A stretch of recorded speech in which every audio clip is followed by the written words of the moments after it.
Battlefield is back, and this time it's going big. Massive maps, next-gen destruction, and a return to the class system, and yes, it feels like Battlefield again. This is my overview of the Battlefield 6 beta. So Battlefield 6 is going to be going back to a more modern setting, taking place around the year 2027, which the game is going to feature conflict between the fractured NATO and the Pax Armada, which is a private military company or PMC. The setting returns to the series roots, going back to like a modern warfare settings, talking about Battlefield 3 and Battlefield 4. And we're going to be going back to seeing some more modern tech with a slight futuristic edge, and by futuristic I mean more vehicles that we could be seeing in the near future. There is a new IFV in the game, which to me looks like a CV90. If I'm wrong, correct me on that. While the Abrams tank is obviously going to make a return. The game seems to be focusing more on player-driven moments rather than scripted stuff that we saw back in the older games, like 2042 with the tornadoes that would just come, or as in Battlefield 4, where there is Levolution, where a skyscraper is scripted to fall once you hit a certain amount of pillars in that map. Or like in Zavad, where the giant chimney comes down after do the countdown. There's going to be a lot more destruction based on the current gen tech that we have now with the Xbox Series X, PS5, and PC. Now, speaking about the maps, it seems like we're going to be going back to 64 players, which is going to be 32 versus 32 on each side.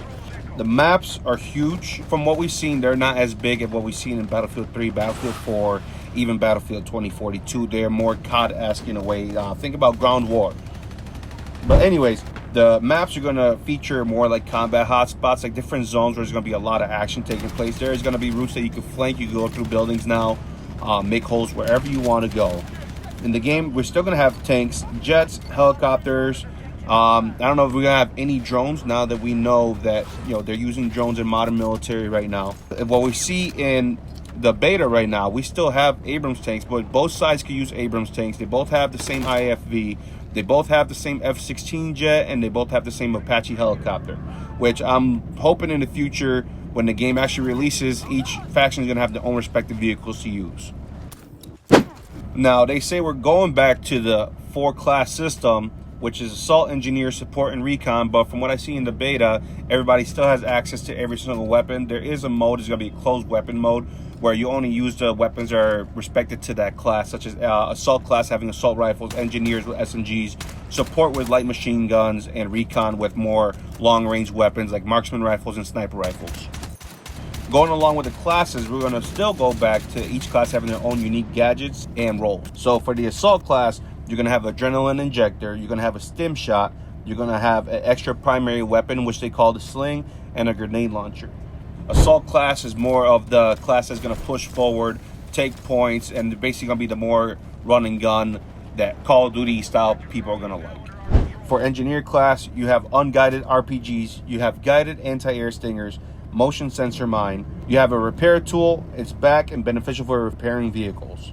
You're going to want to stick with vehicles. You want to repair them, you want to destroy them, you want to set up defenses with mines, whatever you got. For the support class, you're going to have a supply bag. You can heal and resupply players with ammo.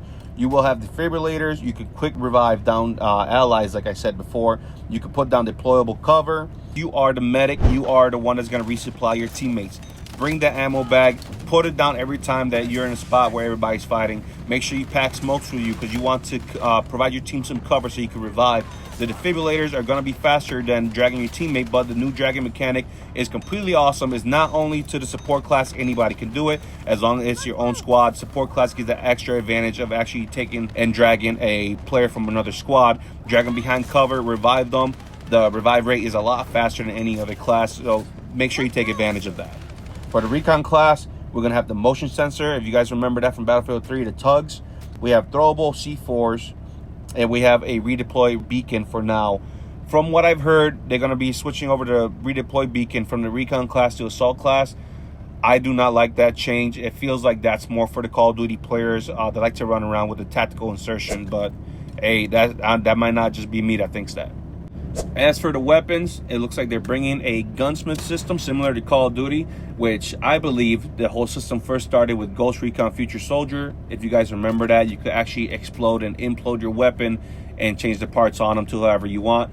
They're bringing a point system, so every attachment that you put on is going to have a certain amount of points, so you can't just put everything else at once. The weapons are going to include carbines, assault rifles, SMGs, light machine guns, shotguns, marksman rifles, and snipers. One complaint that I've been seeing a lot of people have is about the shotguns being overpowered. Me, personally, I think the shotguns fit exactly where they are. These people might just be Call of Duty players. I do not know, but the shotguns feel a lot similar to what they used to be. We were able to snipe across the map with a shotgun in Bad Company too. I mean, you may not hit all pellets at once, but there will be a stray or two. And a lot of people think that shotguns are only effective within 5 feet. As for the air vehicles, I don't think they feel how they used to. The controls feel like they're way oversimplified. I flew the Apache for a little bit. Not gonna lie, it feels like the helicopters that you fly in Warzone and DMZ and Call of Duty. I'm not a big fan of that. I like the old style where you pitch and yaw and roll. It almost felt realistic. The jets, it's kind of weird when you get to flying them. If you try to take a sharp turn, you still keep going. I get it, there's momentum and stuff, but it just doesn't feel the same. It's harder to turn and get somebody from behind. And as for the maps that we're going to be having on launch, we're going to be having Siege of Cairo, Iberian Offensive, and Liberation Peak, which are now in the beta, as well as Empire State. When the maps actually come, we're going to be having Operation Firestorm. You guys remember from Battlefield 3, we're going to have Saints Quarter, we're going to have New Sobek City, Mirak Valley, and the Manhattan Bridge. Now, Battlefield 6 is going to feature the classic game mode Conquest, where you're on a large open map and you go and gather points from A, B, C, D, and so on and so forth.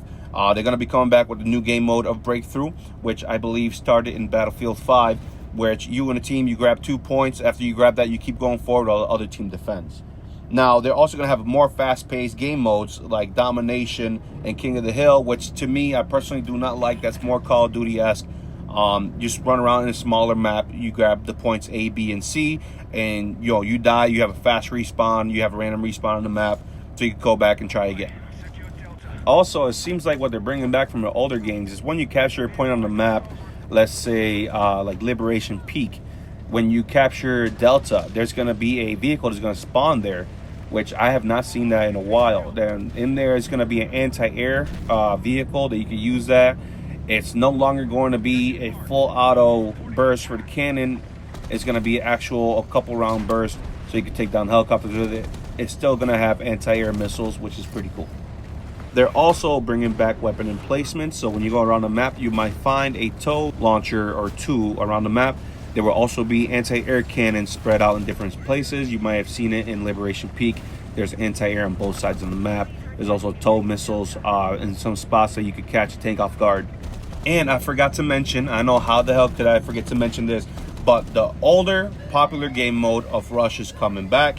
If you guys don't know what Rush is, you'll have the 2 teams, one's defending, one's attacking. The attacking team will have to go to the 2 points, plant a bomb, defend it, let it explode, and then they move on to the next section. This game mode, I believe, started back in Battlefield Bad Company and it used to be called Gold Rush, which is the same concept, but you're destroying a cache of gold that the other team has to defend. New mechanics that the game is bringing, I guess is not too new, but you can lean around corners now and you can mount your weapon to the side of like the corner of a wall or on the hood of a vehicle or a jersey barrier, just like in Call of Duty, which I think is a nice pickup for a game that's been out for a series that's been out for a while. They got rid of the tactical sprint, thank God, but now you can also sprint while crouching, which I believe started in Battlefield 5. Also, when you're proning, your character's legs will face the direction that you first started proning, or which direction you're going. You face the other way, you will see your character's legs, which is pretty cool. It's a more modern thing. Overall, I'm very excited for this game to come out in October. I'm still unsure yet if I want to pre-order or not. I do like what I see in the beta. It feels like Battlefield again, but at the same time, it's like a fusion of Battlefield and Call of Duty Ground War. If you guys played Ground War before, it seems very similar, just with added classes and destruction of the environment. But anyways, I'm hoping for more bigger battles. I'm hoping teamwork is a strong point of the game. Hope people get that through their head. It's not just going to be one person doing everything on their own. But yeah, if you guys like this, make sure to subscribe. It helps me reach my goals, and give me a like if you want. If not, that's okay. You know, I want to know what your thoughts are. Reach out to me in the comments. Let me know what you think about the beta. Did you play it? Did you not? What do you want to see in the game? What are you excited for that's going to come back? Anyways, this is Chill Mode out. You guys have a great day. Peace.